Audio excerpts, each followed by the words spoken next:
What's up everybody? In this video I'm going to show you my very first mechanical gaming keyboard. So I have got some parts in that I ordered. This came from KBD Fans. I'm not sponsored by them. I funded this project myself.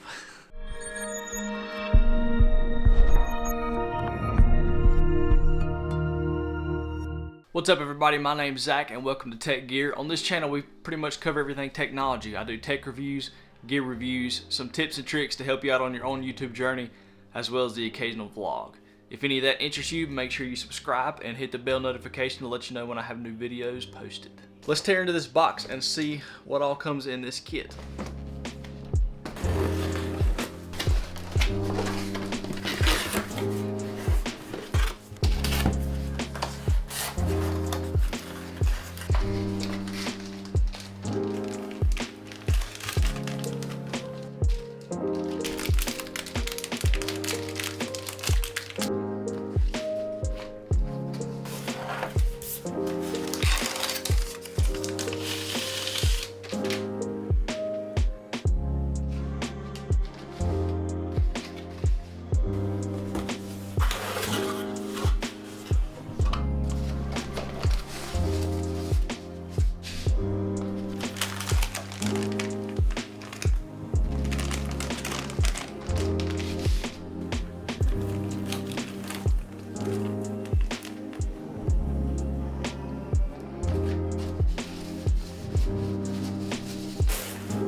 So what we have here for the base is the acrylic version from KBD Fans.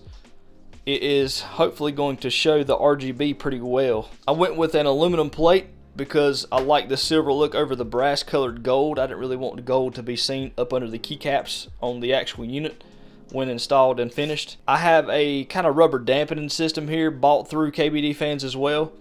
And what this is for is to kind of put a little barrier between the board and the key switches in the plate, to keep any kind of, like when the keys bottom out, you're not hearing any clicky sounds. It just kind of dampens it a little bit, gives it a little bit more texture to hit, to keep the keyboard as quiet as possible. For the PCB, this is the DZ60 RGB, which is KBD Fans 60% keyboard. For the switches, I went with the Telios V2 from Gatrion. It's a linear switch and it takes about 67 grams of pressure to actually initiate the click. It's a really smooth and really quiet click. Now up here we have the stabilizer bars. Got the longest space bar, and this one I don't really know what that's for. The clips for the stabilizer bars that kind of hold it to the board. We have the stems, which ride up and down the inside of the little clips here, and looks like some little rubber dampening things to maybe go around the stabilizer bars. I'm not sure about that yet. And this is not all the switches. I have a couple extra bags here too to complete the 60 switches or however many there is. Now with just about anything I do believe in doing something right and doing it one time. I have everything needed here to lube the switches properly. I've got some dielectric grease to put on the stabilizers. I've got the Crytek GP205 lube, and I've got a little toolkit here. They could have left a bag to put the stuff in after you look at it all. So in this bag it comes with a keycap puller, an oversized one actually. We have a switch opener or another puller of some type. Got a little brush to help paint on the lube. And we have a little grabber here which allows you to take the switch, grab a hold of it, and then work as far as like lubing the switch all from here. So that is really cool. So I am going to spend probably the next 3 hours lubing everything up and getting it ready to actually put together in the build. It's my first time doing it. I may make some mistakes, so everybody wish me luck. It's got to be easy. I think the most time-consuming part of it and most annoying part is to be getting everything lubed up and getting it ready to assemble. Check it out.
Alright, so this is how far we've got. So I stayed up till about 12 o'clock last night, lubing all the switches and stabilizers, and I got it finished, and I figured it wouldn't take like 2 more seconds to put it actually in the case. So what I did was I took the plate, installed all the switches, they just snapped in. And then all you gotta do is set the plate inside of the actual case here and screw it down with about 5 different screws across the keyboard. That was actually really quick and easy. I done that last night before I went to bed, but I knew I had to go to bed so I can make it to work for today. So I guess the next thing to do is to put the keycaps on. I'm going to use the black version, I believe, for now. So the keycaps I'm going with are the cheap ones I bought from Amazon Prime Day. They're by a brand called Have It. Black topped PBT double shot with the pudding style, which means the bottom is white. LEDs can kind of shine through.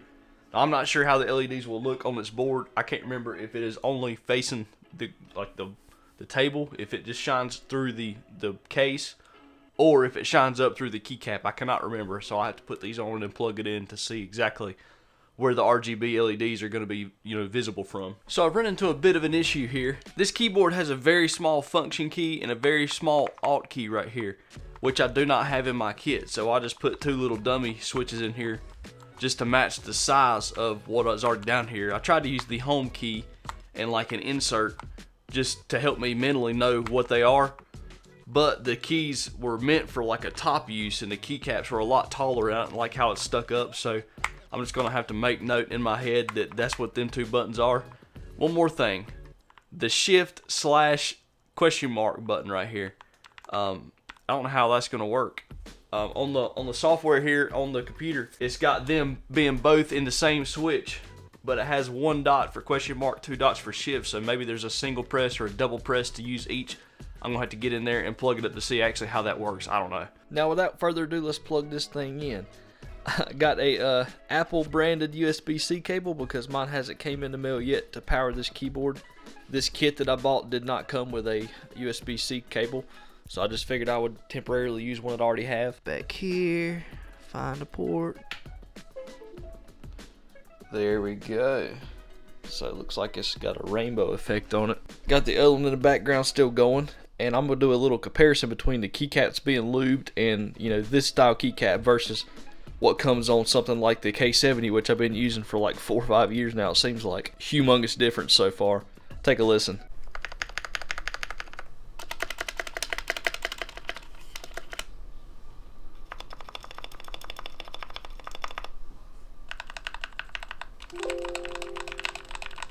Alright, so I brought my old keyboard up a little closer, and I want to compare the key switches in this compared to the K70 and just let y'all hear the sound difference, because it is unreal.